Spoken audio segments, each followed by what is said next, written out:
The Incidence of Concussions in High School Athletes by Michaela Green. This is for Applied Sports Science, Spring 2018. Here are my table of contents. I'm mostly going to be answering questions throughout the slide. So, what is a concussion? In what sports are concussions most often reported? What are the most common symptoms of sport concussions? What is the leading cause of concussions in high school? What are some concussion risks? What are some concussion recoveries?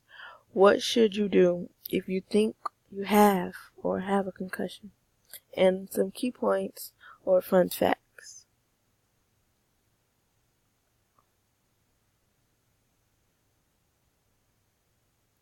What is a concussion? A concussion is a type of traumatic brain injury that occurs when the head impact jars or shakes the brain inside the skull. And to the right is actually a picture, a diagram of the fluid that's in the brain, the skull, and then the brain. The brain is a soft organ surrounded by the spinal fluid that acts as a cushion during normal movement. So when you get a concussion, your brain kind of hits the skull and kind of squishes the tissue or the fluid, which can cause a concussion. In what sports are concussion most often reported? As you can see from the paragraph, football is the most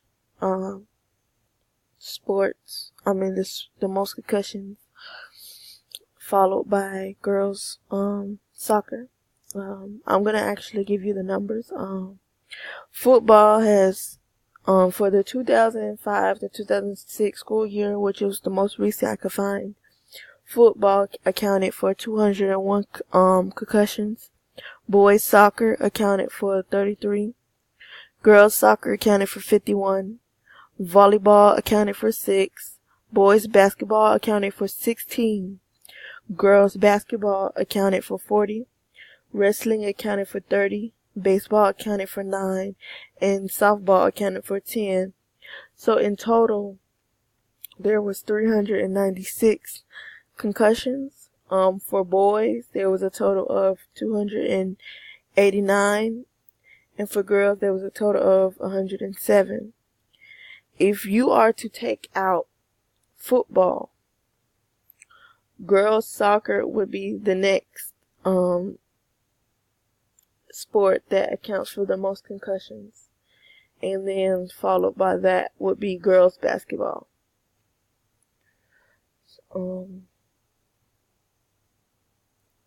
Most athletes actually return to play 7 days later, which is a week. And the highest rates were, of course, football, girls soccer, and basketball. The type of symptoms that occur in these concussions are as you can see, mostly headaches, followed by dizziness, then confusion, amnesia, and loss of consciousness would be last. Headache accounts for 40.1%. Dizziness accounts for 15.3%. Confusion accounts for 8.6%. Loss of consciousness accounts for 3.9%. And amnesia accounts for 6.4%. I actually had a concussion. It wasn't in high school, but it was in college, but I had a concussion. And headache was very bad. My headaches were very bad. I had a little bit of confusion, dizziness, and that was it. There's not a lot of people who get loss of consciousness unless it's really bad. Most of the concussions are reoccurrent, so if you had one, you're most likely, it's easy to get the second one, so you have to be very careful. What are the leading cause of concussions in high school? In organized high school sports, Concussions occur more often in competitive sports, with football accounting for more than 60% of concussions. For males, the leading cause of high school sports is football, as we've seen at the pie chart. And for female, the leading cause of high school sports concussions is soccer.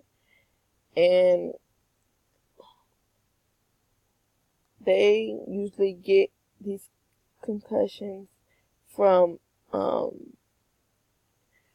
impact, usually a hit to the head with either a body part, another person, or an object.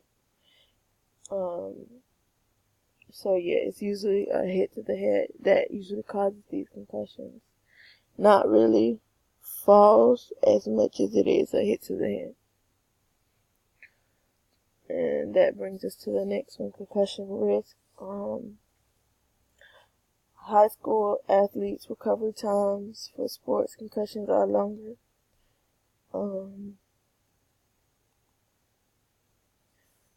And some risk is, for one, being a female is a high risk because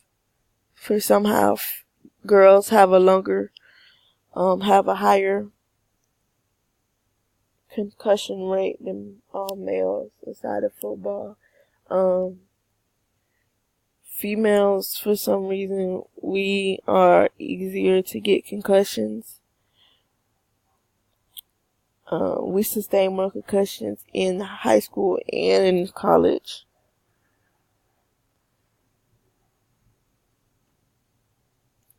Some concussion recoveries. High school athletes who sustain a concussion are 3 times more likely to sustain a second concussion.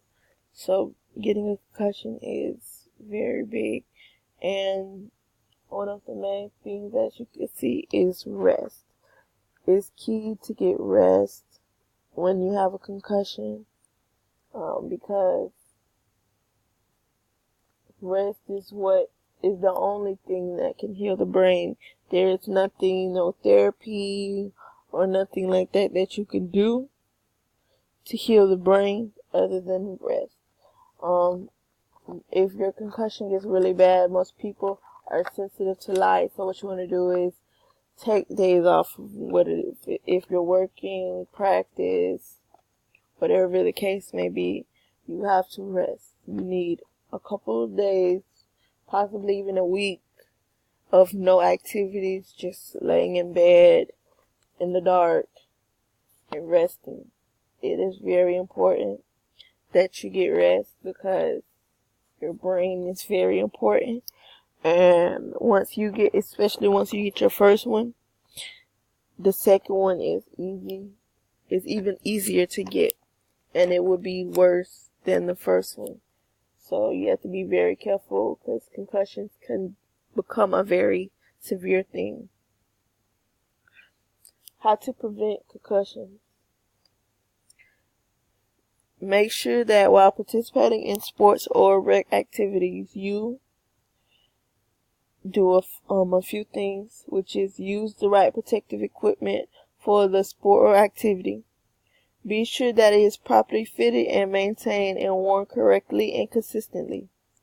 Follow safety rules and the rules for that sport. Practice good sportsmanship at all times.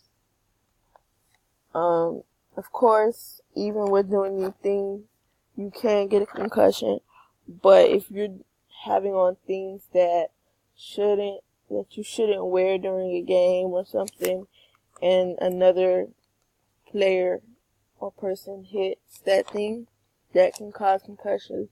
So it's important that you wear the right gear and just have good sportsmanship and follow the right procedures to prevent concussions.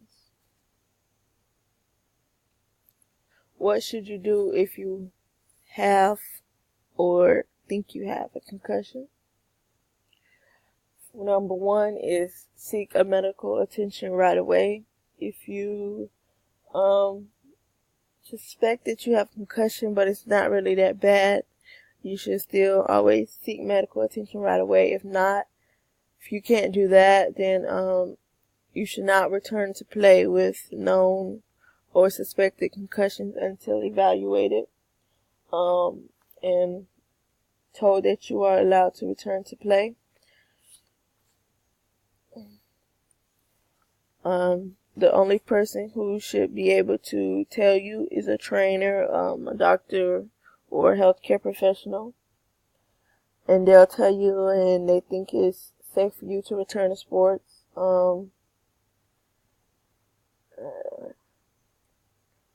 Like I said before, taking concussions that occur before you have recovered can be very, very serious. And you always want to let all parties know that you have a concussion. So, such as your coach, you always want to let them know. So, again, your treatments or what you should do if you have a concussion is stop player activity right away. So if you're in the middle of a game and you get kind of dizzy, your head starts hurting, you have any signs or symptoms of a concussion, you want to stop right away. Do not keep playing because that can hurt you in the long run. And I'm telling you this from experience. It can hurt you in the long run. So do not continue to play. Stop player activity right away. Assess for signs and symptoms of concussion. Seek advice from a healthcare professional. Get evaluated. Get checked out. Observation and recovery. Resting. Not trying to go back on not trying to play right away. Take your time and recover. And just keep all parties informed, such as your coach, your parents, healthcare professionals. You all need to be on the same page when it comes to this concussion. Some key points and fun facts is developing effective sport-related concussions. Preventive measures depend upon increasing our knowledge of concussion rates, patterns, and risk factors. So that's a key point. Concussion rates were higher among collegiate athletes, but concussions represented a higher proportion of all injuries sustained by high school athletes. For young people, ages 5 to 24, sports are second to motor vehicle crashes as the leading cause of traumatic brain injury. Like I stated before, girls. In sports played by both sexes, girls sustain more concussions than boys in high school and in college. Most of these concussions occur during the off season. 1 out of 5 high school athletes sustain a concussion during the season.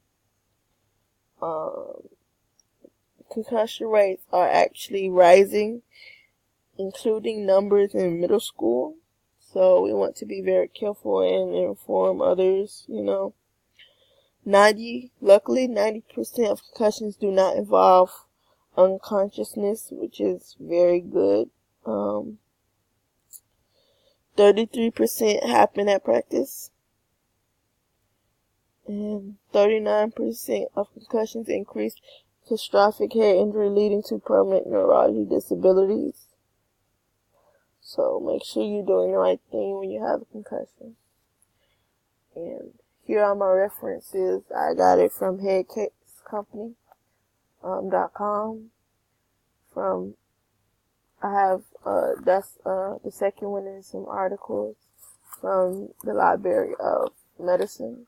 And the last one is from Brainline, which gave me some very important facts. Thanks for watching my slideshow, and I hope you've learned something and really enjoyed it. Thank you.